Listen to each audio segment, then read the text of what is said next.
openly lists projects, hold your breath, funded by his office.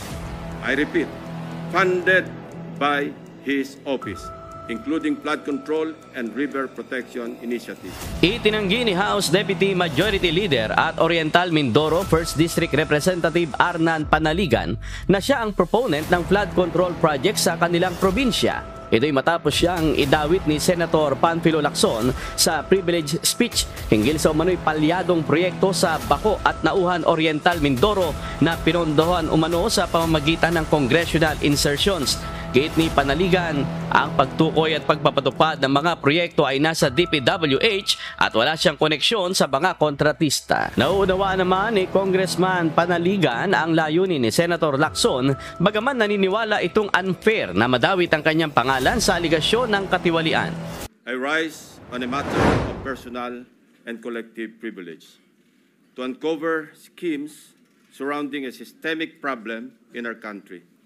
One that submerges our nation not just in floodwaters, but in depths of corruption. In the course of our research and investigation, we encountered several words. Their meanings we could not find in the dictionary. So, we looked somewhere else. Alas, we found them in the corruptionary. We have a saying, a leaky roof today is a ruined home tomorrow.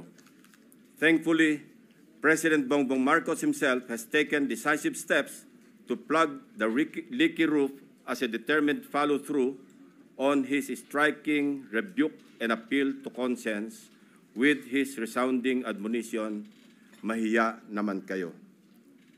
Wasting no time after his stern warning during the last SONA against those who misuse public funds, Malacanang established and launched the Sumbong sa Pangulo website last week. I commend and sincerely thank the President for this open source website. Not only does it open the public a direct line to the President to report anomalous flood control projects in their midst, but in my case, including that of my staff, the website makes our investigative work a lot easier. For one, the coordinates that the website provides showed us a faster way to find shady, even ghost projects. Iba pang mga infrastructure projects na punong-puno rin ng anomalya. Isa-isahin natin ang mga impormasyong aming nakalap sa mga nakalipas na linggo mula sa aming sariling pag-aaral at pagsasaliksik, na suportado ng mga impormasyon mula mismo sa mga DPWH officials at insiders, pati ilang contractors, kasama na rin ang open sources. Una, ang kalakaran ng ilang mga kontratista at mga kasabwat nila sa gobyerno na sa paghahati-hatian ng pondo, kasama na rin ang mga termino o codes patungkol sa kanilang modus. Pangalawa, ang mga palpak na proyekto dahil sa paggamit ng substandard na materyales, kasama na ang mga kontratistang nasa likod nito. Pangatlo, ang mga proyektong lantarang inaangkin bilang congressional insertions. Pangapat, ang patuloy na pagbaha sa iba't ibang lugar na narating namin kahit taon-taon ay paulit-ulit na binubuhusan ng bilyon-bilyong pondo. At ang pinakahuli, ang mga tinatawag ng Pangulo na guni-guni o ghost projects na aming nahukay. For over 15 years, from 2011 to 2025, we appropriated more than 1.9 trillion pesos for flood control management program under the budget of the Department of Public Works and Highways alone. Sa loob lamang ng 3 taon, mula 2023 hanggang 2025, higit 1 trillion pesos ang ating inilaan sa ilalim ng 3 naipasang budget measures para sa flood control. Halos 53% ng kabuuang pondo sa loob ng 15 taon. When we are speaking in trillions of pesos, we should expect our streets and low-lying communities to be flood-free when the rains pour. Gayunpaman, sa paghagupit ng magkakasunod na habagat at mga bagyong Krising, Dante at Emo. Ilang linggo pa lamang ang nakalipas, kasamang winasak at inanod ng baha ang bilyon-bilyong pisong halaga ng mga flood control projects na halos bago at kakukumpleto pa lamang na dapat sana ay nagbigay proteksyon sa ating mga kabahayan at komunidad. Corruption has been so pervasive and systemic that doing so is like a piece of cake. And when I say piece of cake, I mean that funds for a specific project are divided, shares vary depending on greed, big parts swallowed by corrupt operators, both from the public and private sectors, leaving only crumbs for actual project implementation. May ilan pa ngang proyekto, hindi man lang nagtira para sa taong bayan. Ang tawag ng Pangulong Marcos dito, guni-guni o ghost projects. Mr. President, let me illustrate an example of the pie sharing in a severely corrupted project. Nais kong bigyan diin na hindi ito representasyon ng lahat ng kalakaran sa flood control projects sa buong Pilipinas. While the pillaging pattern is relatively the same, the pie sharing varies depending on the level of greed. Ihiwalay muna natin ang mga regular o legal na buwis at insurances na automatic na binabawas sa mga proyekto. 5% value-added tax, 2% withholding tax, 1% para sa bonds and insurances at 1% materials testing. Ibawas na rin natin ang allowable contractor's profit na 8 to 10%. Halimbawa, sa 100 million piso na pondo para sa flood control project, kung ibabawas ang maximum allowable deductions, nasa 82 million ang matitira para sa proyekto. Pero hindi pa rito nagtatapos, Mr. President. Kakatayin pa ang budget para sa mga lagay, commissions, SOPs, at iba-iba pang terminong binubuo para sa shares ng mga korap. Sa mga halos magkakaparehong impormasyon na aming nakalap, ganito kagarapal ang sistema sa hatian ng isang maanumalyang proyekto. 8 to 10% para sa mga opisyal ng DPWH. Swerte na daw kung pumayag ang district engineer na 6% lamang ang parte niya. May ekstrang 2 to 3% pa na parte ang district engineering office kung may sosobra sa contractor's profit. Na-compute na rin kasi ng district engineering office ang tutubuin ng contractor mula sa project at sinisiguro na nila na sosobra ito sa allowable profit para mayroon pa silang kukubrahin. Ang tawag nila rito, reseta. Reseta dahil ang presyo na itinakda ng district engineering office ay nakasulat at napagdesisyonan na. Parang gamot, Mr. President, lulunukin na lang ng contractor. 5 to 6% para sa mga miyembro ng Beach and Awards Committee or BAC. 0.5 to 1% para sa COA. Mr. President, meron pa ngayon tinatawag na passing through or parking fee na aabot sa katumbas na 5 to 6% ng pondo. Ito ang itinuturing na royalty, ang tawag sa lagay na ibinibigay sa politikong may kontrol sa distrito kung saan i-implementa o itatayo ang proyekto. Lo and behold, Mr. President, 20 to 25% ang karaniwang napupunta sa funder o project proponent na politiko. Mr. President, ang matitirang pondo para sa pagpapatayo ng proyekto ay napakaswerte ng umabot sa 40% o 40 million pesos alisunod sa ating halimbawang 100 million pisong pondo para sa proyekto. Mr. President, there is an evident pattern of this nasty distribution of public funds among crooks. Ito ay base sa mga case studies na aming pinuntahan at masusing inimbestigahan sa iba't ibang dako ng bansa, partikular sa issue ng flood control. Hindi na namin isinama sa aking presentasyon ang mga naikutan at ibinunyag na ng Pangulo. Ang malinaw na malinaw. Halos pare-pareho ang pattern kung paano minamasaker ng mga kawatan ang pondo ng bayan. Nauna na po itong iniulat ng ating Pangulo noong nakaraang linggo.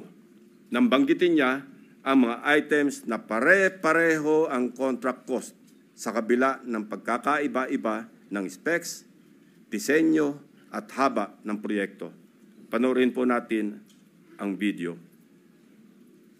Pag sinabi, may 50 project, pare-pareho, 150 million lahat. Pare-pareho lahat. Imposible yan.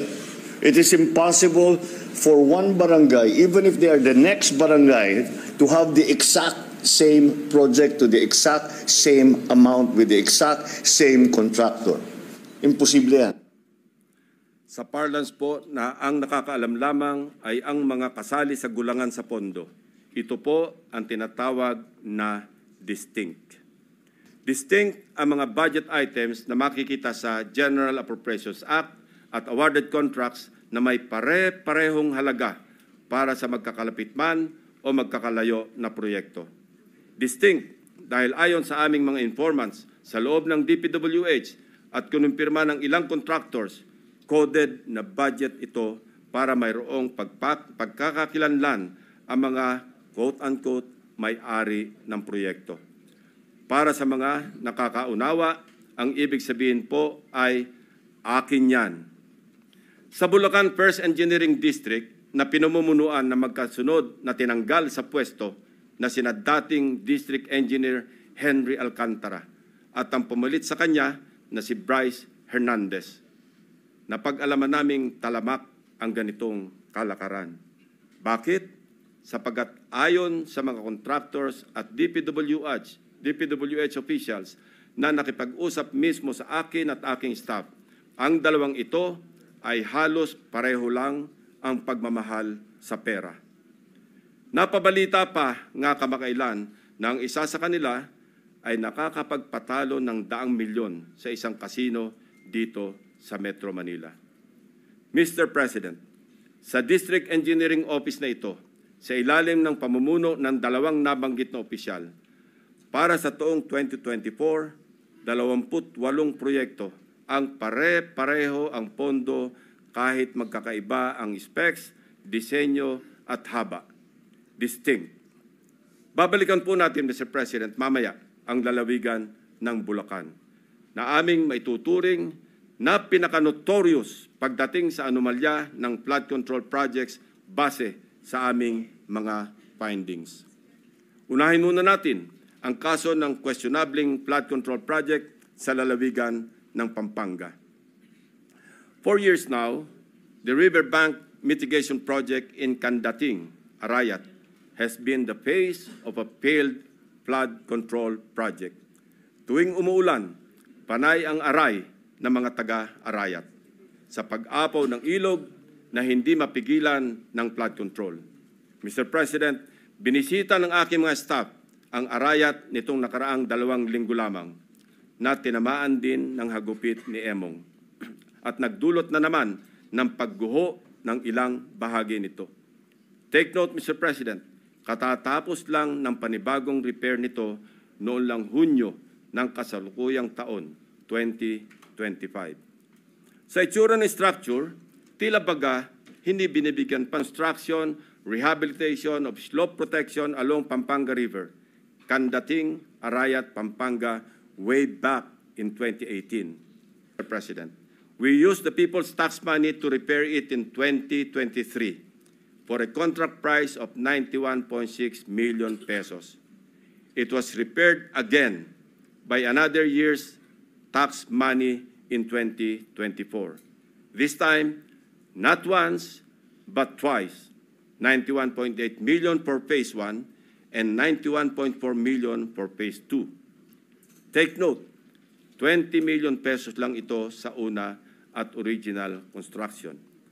If the original construction cost was only 20 million pesos in 2018, why did the repair cost balloon to 350% or 91 million in 2023 and another 183 million pesos in 2024 or an overall increase of 815%.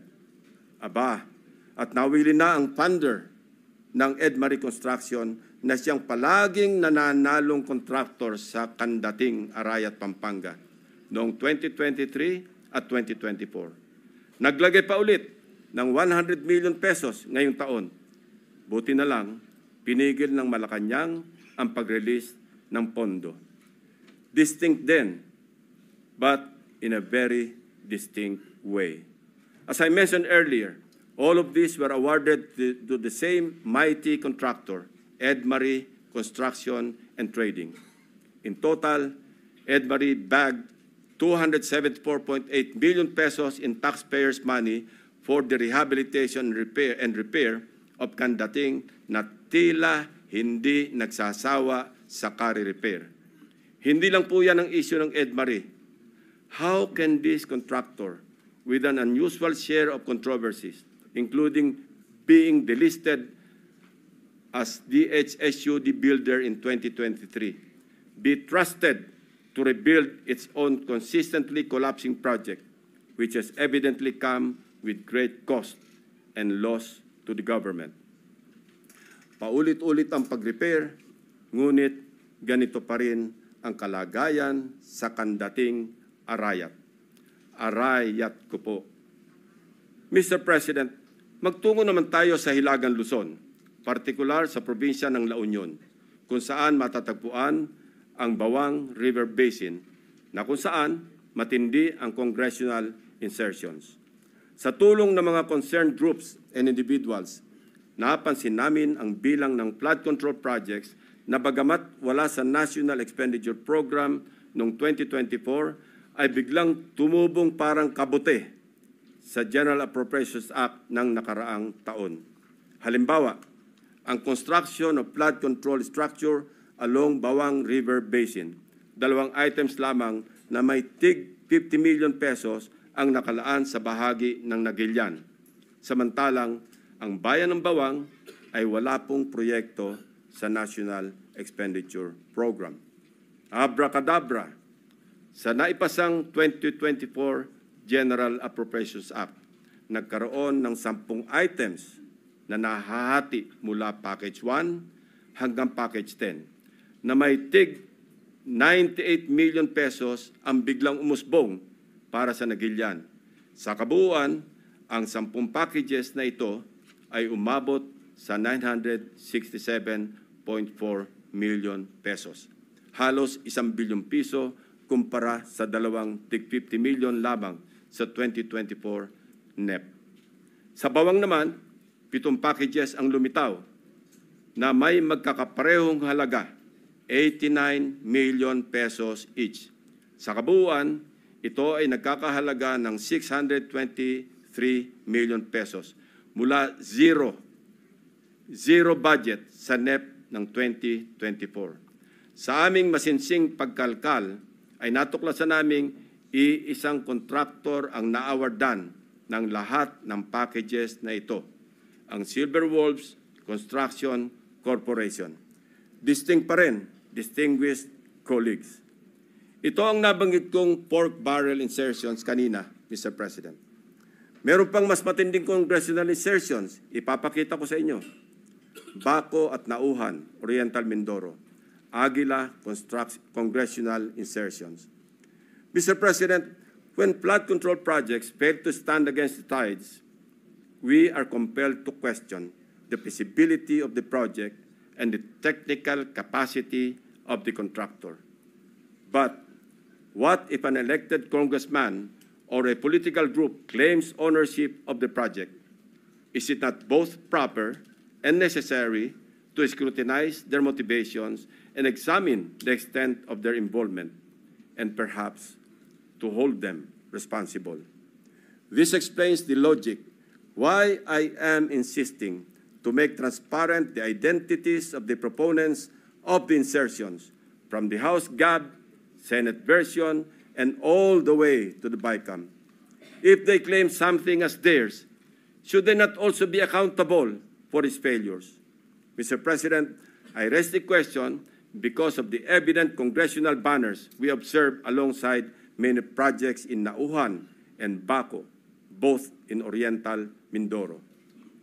Bilang halimbawa, in Barangay Burbuli, Baco, Oriental Mindoro, one banner reads, Congressional Project, Construction of Flood Control Structure along Barangay Burbuli, Alag River, Baco, Oriental Mindoro, Aguila, Aksyon, Gobyerno at Inisyatibo sa Larangang Lehislatura. This project, awarded to Silver Wolves Construction Corporation again, is worth 95 million pesos. It is an ongoing project to be completed in December 2025. This project is so important that it can turn stones and get funding approval under the unprogrammed appropriations of the 2024 national budget. This prods us to dig deeper into the web. And as they say, social media is a great resource of evidence, which lawyers fondly call testimony against self-interest. In one Facebook post, we discovered a congressional representative showcasing his midterm accomplishment report covering the period from June 30, 2022 to December 31, 2023. He openly lists projects, hold your breath, funded by his office. I repeat, funded by his office, including flood control and river protection initiatives. From Aguilas Baco, let us travel to Aguilas Nauhan, also in Oriental Mindoro. Mr. President, Nauhan is among the beneficiaries of 3.6 billion pesos worth of projects, while Baco proudly lists 807 million, all of which is attributed to and owned up by the office of the congressman. Hindi lamang po ito ang maswerteng napondohan. Isa pa sa pinagmamalaki ng mga pag-angking congressman ay ang flood control structure sa Butas River upstream, Barangay San Jose, Nauhan, Oriental, Mindoro. We took time to visit the project, Mr. President, which he referred to as a national project through congressional allocation. The project was awarded to Raymond Builders for 231 million pesos at hinugot pa rin ito sa unprogrammed funds. Dalawang projects na po ito ng Aguila na natuklasan naming mula sa unprogrammed funds, isa sa Barangay Burbuli at isa sa Barangay San Jose. Sa tagal ko na rin pong nagbubusisi ng pambansang budget, ang pagkakaalam ko po, masalimuot ang proseso ng paggamit ng unprogrammed appropriations under the Special Purpose Fund para mag-augment sa ilang items under the regular budget. Hindi po madaling ma-access ito. Dapat A, may excess revenue collections, or B, new revenue collections, or C, those arising from new tax or non-tax sources, or D, approved loans para sa foreign-assisted projects. Mahaba din ang requirements dito, Mr. President. So, ano kaya ang taglay na agimat ni Congressman? What gives, Mr. President? Kung saan may multimillion projects, dumadapo ang Aguila. Pero lubog pa rin sa baha ang nadadapuan ng Aguila. Isa lamang po ito sa napakaraming banners at social media posts ng congressional insertions ng mga politiko na naglipana sa iba't ibang bahagi ng bansa. Mr. President, ituloy na po natin ang diskusyon tungkol sa aming mga obserbasyon sa lalawigan ng Oriental Mindoro. Without taking anything away from the good but suffering people of this province on the legitimacy of their needs due to its high flood susceptibility, I want to speak of the billions of appropriations for flood control projects poured into this province in Luzon's eastern flank. Mr. President, when someone gets the largest share of the pie, we naturally ask why, especially if such a price comes from the taxpayers' tab. In Oriental Mindoro, for example, we wonder why among its 14 municipalities, one town tops the bill. Sa pagsalo ng buhos ng pondo, nauna ang Nauhan. Nauhan, Oriental Mindoro received a sweeping 55% of the province's 2025 flood control budget. Katumbas ito ng 10 bilyong piso para sa flood control projects ng bayan ng Nauhan pa lamang. Fair enough, given the coastal topography of the municipality, which includes its lowland plains and extensive river systems such as Mag-asawang Tubig, Nauhan, and its people badly need flood control interventions. However, the magnitude of its budget allocation in the last 3 years alone, amounting to approximately 19 billion pesos and nearly doubling each year, raises concerns regarding Nauhan's curious case. Even before the provincial governor of Oriental Mindoro blew the whistle, so to speak, on what he alleged as anomalous flood control projects, we had already dug deep in our study, literally sifting through years after years of appropriations for these projects. True to form and with due diligence, I immediately dispatched my staff to Oriental Mindoro to verify the data we gathered about Nauhan and to validate the governor's claims. Mindful of political bumps we may encounter, my directives are clear. We must see no political color and remain impartial in our findings. My staff traversed Oriental Mindoro across 10 barangays to randomly check flood control projects based on the list of awarded contracts from 2023 to 2025 that we obtained from the DPWH website. The field validation came in the aftermath of the widespread flooding in the province of Oriental Mindoro during the Habagat. Una sa aming listahan ang Barangay Mulawin.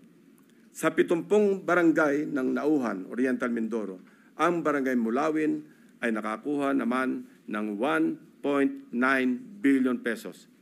Sino kaya ang makapangyarihang funder sa Barangay Mulawin? We scoured the budget books from the National Expenditure Program, the House GAB, Senate version, and GAA, as well as the DPWH awarded contracts in Barangay Mulawin. Of the 1.9 billion pesos fund for 8 flood control projects, only 810 million pesos for 3 projects was included in the President's budget or NEP. The remaining 1.1 billion was inserted, I repeat, was inserted in the House version, Mr. President. Rightly so. Most of these congressional insertions were tagged for issuance of SARO or withheld by Malacanang, save for the curious case of 2 projects worth about 300 million pesos already awarded and ongoing construction with target completion in December 2025.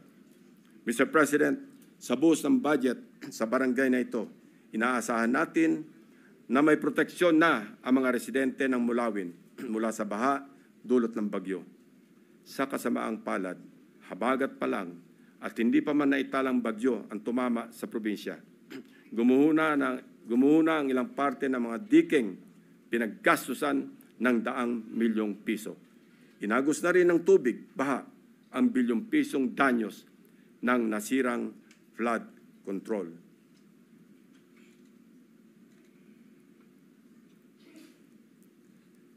Ito mismo ang parehong barangay na gustong inspeksyonin sana ni Governor Dolor noong nakaraang Sabado lamang, kung saan napabalita ang pagharang sa kanya ng security personnel sapagkat ayon daw sa kontraktor ng proyekto, kinakailangan ng written approval mula sa DPWH bago makapasok ang sinuman sa construction area. Mabuti na lamang, napuntahan na rin po ng aking team ang di umano'y restricted area na ito noong unang linggo pa lamang ng Agosto. Actually, pinagbawalan din ang aking staff na lumapit sa proyekto. Pero sapat na ang kuha ng aming drone upang makita ang mga depekto ng construction dito. Na halatang gusto ng naturang kontraktor na isikreto dahil sa ginagawang paghahabol upang kumpunuhin at remedyohan ang palpak na proyekto at mapagtakpan ang kanilang kapalpakan. We are willing to submit our drone shots and other pieces of evidence to assist in the investigation and prosecution. Halos 3 buwan pa lamang ang lumipas, Mr. President. Gayunpaman, kabago-bagong proyekto, gumuhuna agad ang dike dahil sa nakaraang bagyong Krising, Dante at Emong. Kasama ang lagpas 200 milyong pondo na inalaan dito. Sa kahabaan pa rin ng Bukayaw River, natagpuan naman namin ang isa sa mga congressional insertion na nagkakahalaga ng 137 million. At Mr. President mayroon na rin silang standard para sa substandard. We go to another top billing barangay, Barangay Tagumpay. Barangay Tagumpay, still in Auhan, is another case of flood control. Sa taong 2023 at 2024, halos abot kamay na ng mga taga-barangay Tagumpay ang tagumpay na layunin nitong maging ligtas sa mga pagbaha dahil sa halos 2.55 billion piso na pondong nilaan dito. Binubuo ito ng 10 proyekto sa paggawa ng road dike sa mag-asawang Tubig at Bukayaw River. Sa ulat ng gobernador, na bineripika ng aking mga staff ang mga bahagi ng bilyones na proyektong ito. 2 beses na pong nasira ngayong taon. Ang pinakamalala nitong nakaraang bagyong Emong. Sa mga larawan o video nakuha ng aming team, kapansin-pansin nga naman na imbes na graba, buhangin at simento, buhangin ang laman ng structure na ito. Kaya naman, ayon din sa mga residente, sa sandaling magkabutas, mabilis na pumapasok ang tubig at kinakain ang ilalim. Sa aming pag-iimbestiga, hindi rin daw di umano masusunod o nasusunod ang dapat na lalim ng pagbabaon ng mga sheet piles na magiging suporta ng buong road dike. Isa pa sa nakita namin, ang Barangay Inarawan, na dumanas rin ng pagguho ng bahagi ng river dike. Sa aming pagsisiyasat, isa ang barangay na ito sa pinakamaraming buhos ng proyekto noong 2023 at 2024. Tumabo po ito ng 1.764 billion piso para sa construction ng road dike sa kahabaan ng mag-asawang Tubig. Sa lahat ng proyektong nilaan sa Barangay Inarawan, tanging ang SunWest Incorporated ang nakakopo ng mga proyekto. Ito ang kontraktor na una na nating narinig sa ulat ng Pangulo bilang pang-8 sa mga kontratistang nakakuha ng pinakamarami at pinakamalaking kontrata sa flood control. Mr. President, sinuyod din namin ang ilang pang-barangay na binuhusan ng pondo, ngunit hindi pa rin nakaligtas sa daluyong ng pagbaha dahil sa karamihan ay substandard, gumuho at hindi napanindigan ang pagiging flood control structure. Ilan sa mga ito ang mga sumusunod na ipapakita natin. Sa Barangay Pinagsabangan 2, higit 228 milyong piso ang pondong nilaan, pero ang reklamo ng mga residente, putol-putol ang paggagawa ng river control. Malaking bahagi rin ito ang gumuho ng nagdaang habagat. Sa Barangay Melgar, nirereklamo ng mga residente ang mababaw na pagkakabaon ng mga bakal sa ginagawang dike. Sa taong ito, 3 coastal road shore protection ang itinatayo na ang suma total ay papalo sa halos 693 milyong piso. Sa Barangay Arangin, mayroon ding ongoing projects na nagkakahalaga ng 109 million. Ngunit hindi pa man tapos, ay nasira na ulit dahil sa habagat.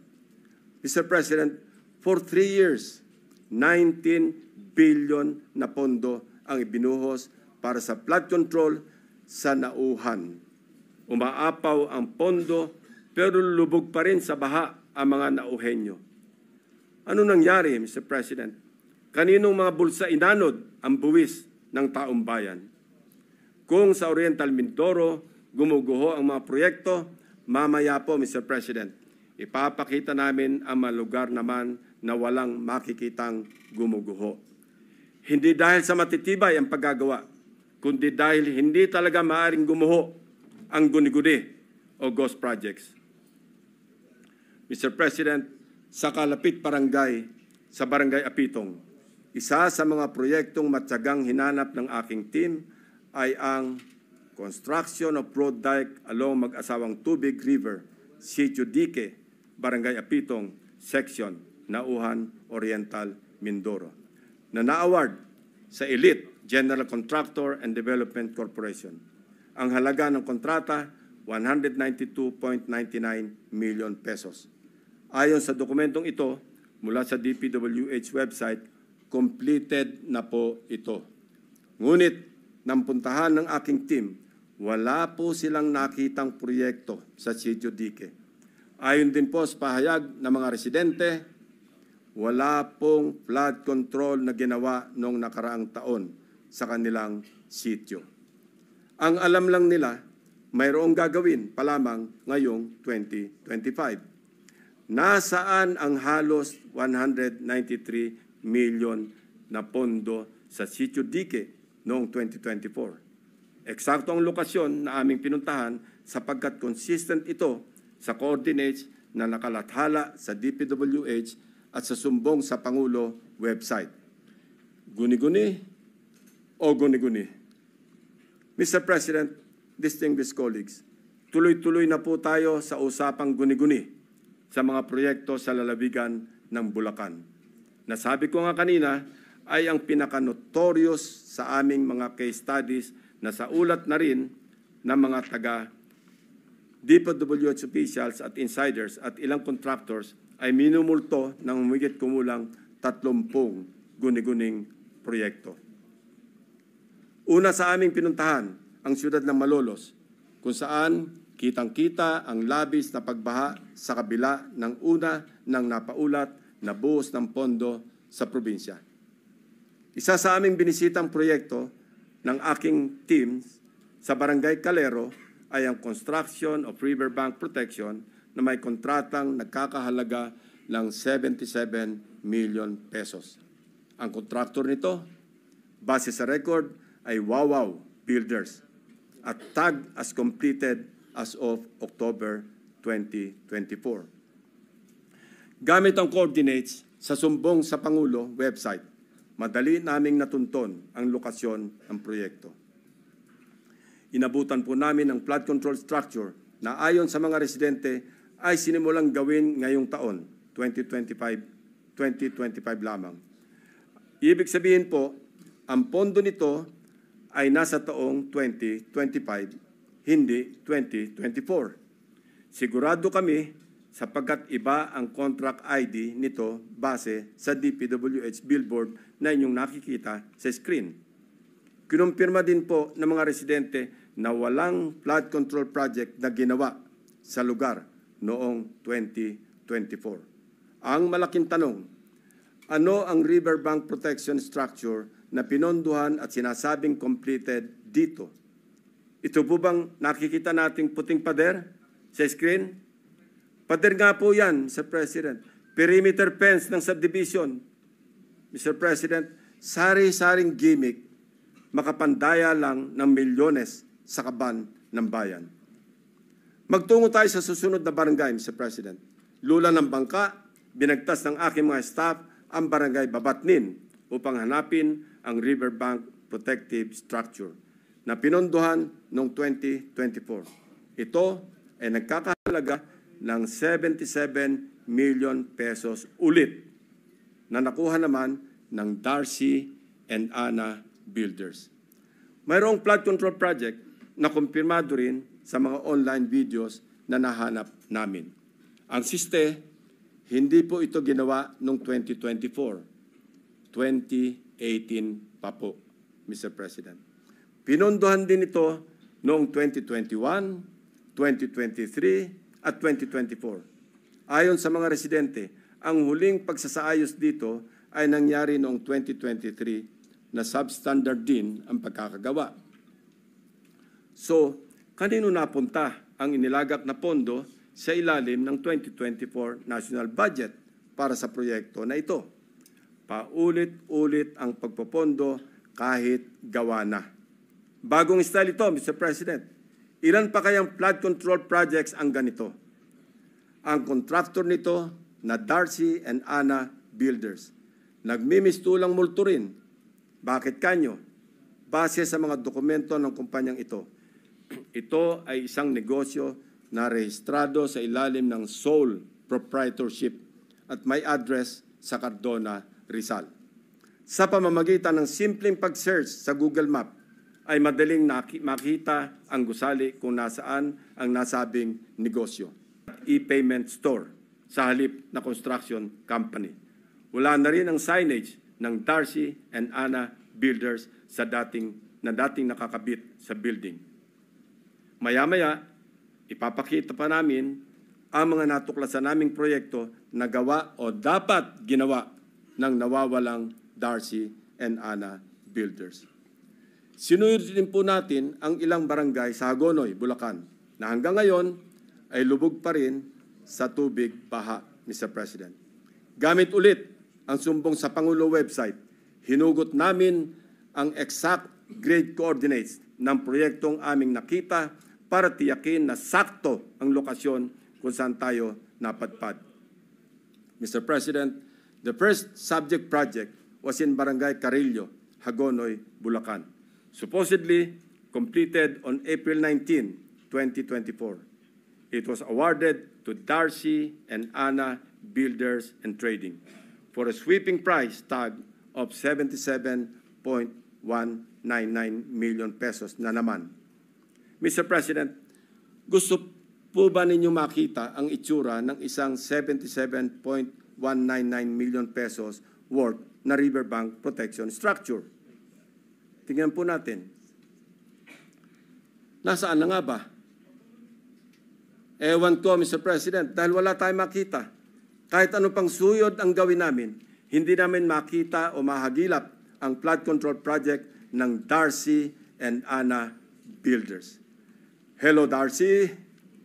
Ang Ana and Ana, nasaan ang flood control? Tumawid naman tayo sa Barangay Abulalas, sa bayan pa rin ng Hagonoy. Silipin natin ang Tatak Darcy and Ana Builders Flood Control Project.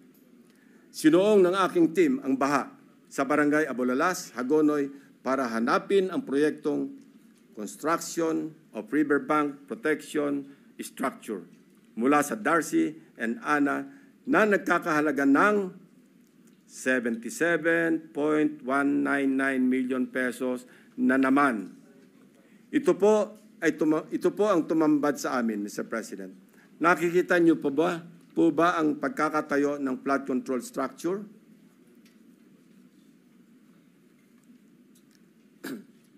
Hindi niyo po talaga makikita, my dear colleagues. Guni-guni lang kasi ang flood control structure o riverbank protection kung saan dapat nakatayo ang Darcy and Ana project. Iba rin ang kaso sa Barangay Iba. Tinungo namin ang proyekto Riverbank Protection Structure sa Barangay Iba ng Wawaw Builders na natapos na dapat noong Oktubre 2024. Ang presyo ng proyekto, 77.199 million pesos na naman. Pagdating ng aming team sa exact coordinates, mayroong kasalukuyang tinatayong istruktura. Ang bonus, may kasama pang pumping station. Pero ang ginagawang proyekto, hindi ang Wawaw project.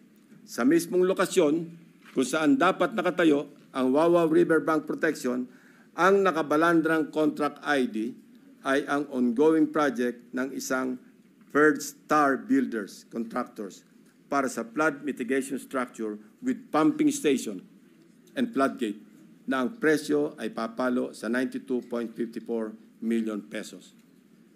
Mr. President, nawawala ang Wawaw Project at mukhang gusto pang pagtakpan ang ghost project na ito, kaya nagmamadaling magtayo ng bagong struktura sa eksaktong project location kung saan dapat matagal nang may flood control. Wawaw ang binisita, First Star ang dinatnan. Wawaw ang hinanap, First Star ang natagpuan. Mukhang ang modus na ito tatapalan ang ghost project ng ibang proyekto at ang masama na walang parang bula ang milyong-milyong gastos mula na naman sa taong bayan. Sa Barangay San Nicolas naman, iba ang forma at hulma ng ghost project. Binisita namin ang proyekto ng Wawaw Builders na ang halaga ay 77.199 million pesos na naman ang nasabing proyekto. Sinimulan daw noong Pebrero at natapos noong Disyembre 2023. Pero sa aming pagsisiyasat, 2017 pa lamang ay mayroon ng flood control sa lokasyong tinuro kung nasaan ang Wawaw Project. Makikita rin sa historical imagery ng lugar na wala 23. Di wala. May guni-guni na naman sa Barangay San Nicolas. Wow na wow ang Wawaw. Mr. President, makikita natin ang iisang pattern ng mga proyektong guni-guni ng Darcy and Ana at Wawaw Builders sa Barangay Carillo, Abulalas, Iba at San Nicolas, First Engineering District ng Bulacan. Pare-parehong contract price, 77.199 million pesos. Pare-parehong riverbank protection structure, pare-parehong guni-guni. Very distinctly ghost projects. Ang mga taong nasa likod ng scheme na ito or scam na ito ang dapat ipinampupukpok sa pagbabaon ng mga seat piles. Hindi ito kababalaghan, Mr. President. This is well orchestrated by an organized network of people who abuse their power. May isang grupo ang kanilang modus, manghihiram ng lisensya sa mga suki nilang contractors. Gamit ang lisensya ng contractors, sila na ang mag-implement ng proyekto. O kung hindi man, magpoproseso ng mga dokumento para lumabas na completed na ang mga ghost projects.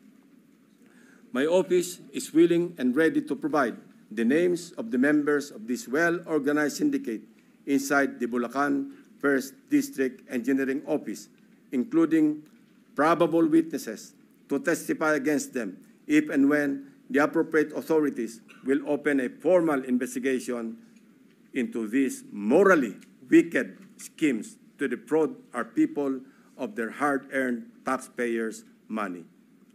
For the information of the body, inikot at siniyasat din po namin ang ilang mga proyekto sa Kabikulan, Davao Peninsula, Western Visayas at Central Mindanao. Kasalukuyang ginagawa pa ang validation ng aming findings para sa mga susunod na investigasyon. Mr. President, my distinguished colleagues, we all heard President Marcos Jr. in his rare, exasperated, confrontational tone during his fourth SONA last July 28. Pinalakpakan natin siya ng malakas nang sabihin niya sa ating harap-harapan sa plenaryo ng Batasang Pambansa, mahiya naman kayo. And rightly so, since he also said in the same SONA that he witnessed firsthand how the floodgates of corruption have swung wide open in many areas he personally inspected. He saw defective flood control projects, obviously built with substandard materials or not built at all, wasting hundreds of billions of pesos in taxpayers' money drifted away and down the drain. And all this, Mr. President, went straight to the pockets of the insatiably greedy, so vile, so greedy, and corruptly core politicians, DPWH officials, and contractors, conniving among themselves and mindful of the lives lost and the properties destroyed, all for their lust for money. This humble representation just confirmed with sordid details what President Marcos announced in the launching of the Sumbong sa Pangulo website, which greatly helped us in tracking and monitoring the status of the non-existing but fully paid flood control projects. Mr. President, distinguished colleagues, we can do our part in leading the way under your leadership and the cooperation that each and every one of us in this august hall to set the example in good governance. We can start with an honest-to-goodness and fully transparent deliberation of the 2026 National Budget Measure that will truly represent the hopes and aspirations of our people for a better Philippines. Sa isang taon, wag naman sana nating marinig na mapagsabihan tayo na mga walang hiya kayo. Sa haba at lawak ng aming pagsisiyasat, may mga gustong magsalita at tumulong. District engineers na napipilitang ipa-implement ang mga binagsak na project sa kanilang distrito na hindi naman sila ang nagplano kaya hindi naisama sa National Expenditure Program. Subalit, dahil nagmula sa mga insertions ng mga tinaguriang funders sa Kongreso, mga contractors na kapit sa patalim dahil sa bulok na sistema ng talamak na lagayan, tali ang mga kamay dahil sa kanilang pakikisama na kasalalay ang kanilang hanap buhay. At higit sa lahat, mga taong bayan na nais ipaabot ang kanilang hinaing.